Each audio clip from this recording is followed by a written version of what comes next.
E aí, beleza? Muitos anos após a destruição da Terra, os humanos vagam por estações espaciais ou tentam se mudar para outros planetas. Damon e sua filha Si vivem em uma nave espacial alugada, conectada a uma estação. No entanto, a situação financeira deles tem sido terrível desde que a mãe de Si morreu e ele tem que cuidar da filha sozinho. Um dia, Damon recebe um trabalho arriscado, mas muito bem pago. Eles precisam ir a uma lua alienígena específica para procurar uma mina de joias muito preciosas. É uma jogada arriscada, porque a atmosfera lá é muito tóxica, mas eles realmente precisam do dinheiro para sobreviver. Sei está preocupada porque eles têm apenas 3 ciclos antes que a estação espacial feche essa linha e eles possam ficar presos, mas Damon promete que é tempo suficiente para terminar o trabalho. Após descansarem adequadamente, a dupla decola na nave espacial. No entanto, um mau funcionamento técnico os atinge de repente durante a descida e paralisa o módulo de pouso. Damon solta os paraquedas e, após muitos tremores e queda em alta velocidade, a espaçonave faz um pouso forçado. Se verifica o mapa e eles percebem que pousaram muito longe do local de prospecção original. Felizmente, eles têm trajes com filtros de ar acoplados para que possam ir procurar o local de mineração sem se preocupar com a toxicidade. Eles também levam o rifle por precaução. Eles vagam por um tempo e, eventualmente, encontram um antigo local de mineração. Então, Damon decide verificá-lo caso as últimas pessoas tenham deixado algo. Usando uma faca, ele faz um buraco no chão e joga um líquido especial. Então, coloca a mão dentro do buraco, tira uma massa bulbosa branca e passa a mostrar a C como ela deve ser cortada cuidadosamente para remover a joia. Caso contrário, o líquido muito perigoso a danificará. Se eles não tomarem cuidado, esse líquido pode até causar uma explosão. C percebe que essa joia é cara o suficiente para quitar todos os empréstimos deles. No entanto, quando ela pede para retornarem à nave e irem embora, Damon recusa. Ele explica que em algum lugar por aqui há algo chamado Covil da Rainha, que é cheio de muitas joias que os deixariam ricos. A dupla continua se movendo para encontrar o local de escavação original, mas de repente eles ouvem a voz de 2 outras pessoas na área. Damon diz a Si para se esgueirar enquanto ele se aproxima dos desconhecidos, descobrindo que eles também estão procurando por joias. Ezra e seu parceiro batem em Damon e o fazem cair antes de machucá-lo para fazê-lo confessar onde a nave está. Em vez de lhes dar essa informação, Damon faz uma oferta. Ele está minerando joias para um grupo de mercenários que o contratou, mas se eles trabalharem juntos, poderão matar os mercenários e ficar com as pedras preciosas para si. Quando ele menciona o Covil da Rainha, Ezra aceita o acordo e o trio começa a se mover. Quando os outros 2 estão de costas, Damon sussurra em seu comunicador para dizer a Si para emboscá-los quando tiver a chance. Com muito cuidado, Si se esgueira pela floresta, esperando o momento certo para atacar. Quando os exploradores param para verificar os equipamentos, ela sai e aponta o rifle para eles. Damon reage imediatamente, fazendo-os largar as armas e as bolsas. Então Damon rouba a arma de Ezra e a usa para forçá-lo a abrir sua pequena caixa. Lá dentro, Damon fica feliz em encontrar mais joias e se prepara para roubá-las, quando de repente o parceiro de Ezra reage e ambos atiram um no outro ao mesmo tempo. O parceiro cai morto no chão enquanto Damon está se contorcendo de dor, mas Ezra recupera sua arma e o mata também.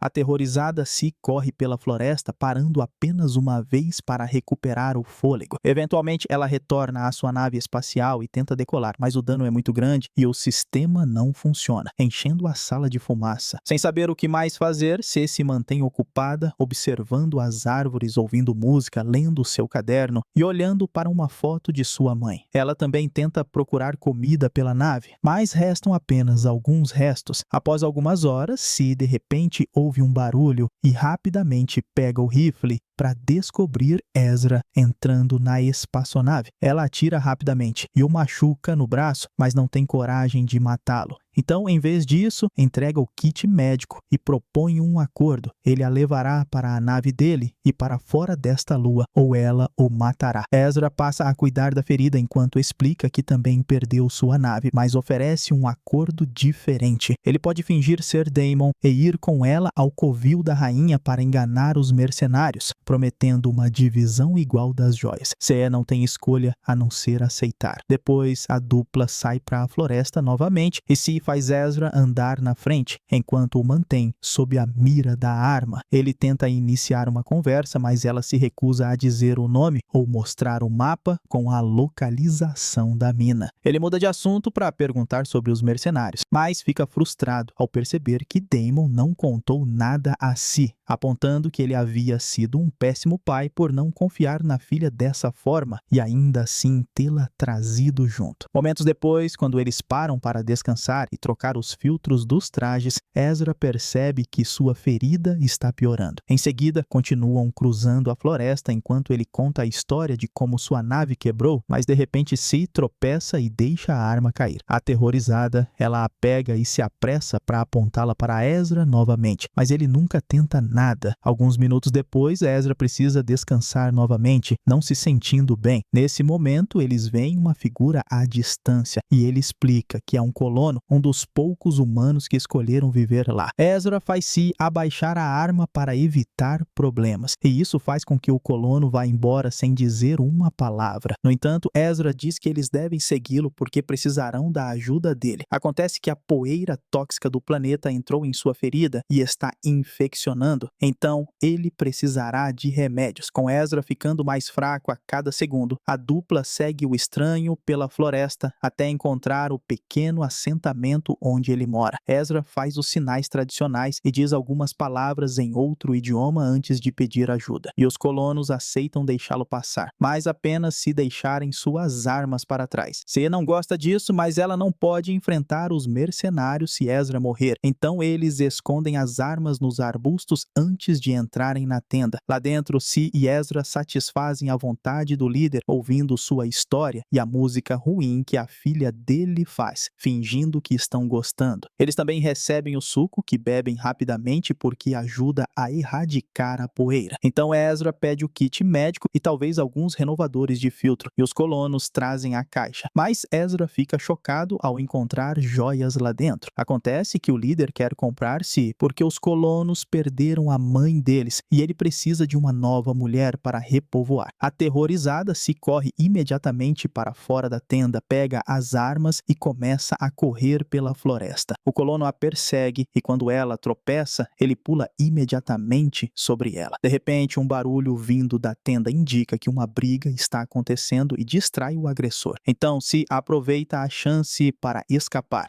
Por muitas horas, Si vagueia sem saber o que fazer. Para piorar a situação, quando ela verifica sua bolsa, percebe que não há mais filtros. Enquanto anda, ela ouve um som estranho e se prepara para atirar, mas descobre que é apenas uma planta barulhenta no chão. Quanto mais ela anda, mais difícil fica para respirar, e por um momento ela acha que não vai sobreviver. De repente, ela ouve Ezra pelo comunicador e segue o barulho até encontrar a tenda no meio da floresta. Assim que ela espia lá dentro, Ezra a puxa e diz para tirar o capacete, já que ela pode respirar ali. Ele também lhe oferece um pouco de comida e a surpreende devolvendo a arma antes de pedir um favor. A infecção está se espalhando, então se ele não quiser morrer, eles têm que amputar o braço dele. Quando ele jura que não iria vender-se para os colonos, ela aceita ajudar. Ezra injeta o remédio no braço para adormecer a área e em seguida entrega a Si a pequena serra elétrica, ensinando-a sobre os diferentes níveis de intensidade para que ela saiba qual usar na pele e qual no osso. Enquanto Ezra faz o seu melhor para suportar a dor sem surtar ou desmaiar, Si faz um trabalho muito rápido cortando o braço dele, sempre mantendo a calma. Ezra fica chocado com isso, então enquanto cauteriza a ferida, Se explica que uma vez esteve em um planeta onde a enviaram para dentro de feras mortas gigantes para recuperar os órgãos de dentro, porque ela era pequena o suficiente para não arruinar tudo ao passar por lá. Depois, eles reúnem o máximo de suprimentos possível da tenda e a dupla sai para a floresta novamente. Desta vez, Si conversa com Ezra e até lhe diz seu nome. Ela explica que o caderno que carrega é seu livro favorito, que perdeu há algum tempo e agora está anotando a história de memória. É um romance muito importante para ela porque sempre a manteve animada e lhe deu esperança para o futuro, mesmo que o pai achasse que ela estava perdendo tempo com isso. A noite já caiu quando eles chegam ao local de escavação e os mercenários já estão lá. Eles têm sua própria nave e também um prisioneiro enorme dentro de uma caixa transparente que foi capturado para execução. Os mercenários não sabem o que ele fez, são pagos apenas para trazê-lo até ali. Ezra finge ser Daemon e depois que o mercenário tira sua arma, tenta se desculpar pelo atraso, mas os mercenários continuam interrompendo-o com música ou atirando para o ar. Quando finalmente consegue falar, Ezra faz uma oferta. Ele aceitará um pagamento menor do que o originalmente acordado se os mercenários os levarem com eles quando partirem. Caso contrário, eles não vão cavar.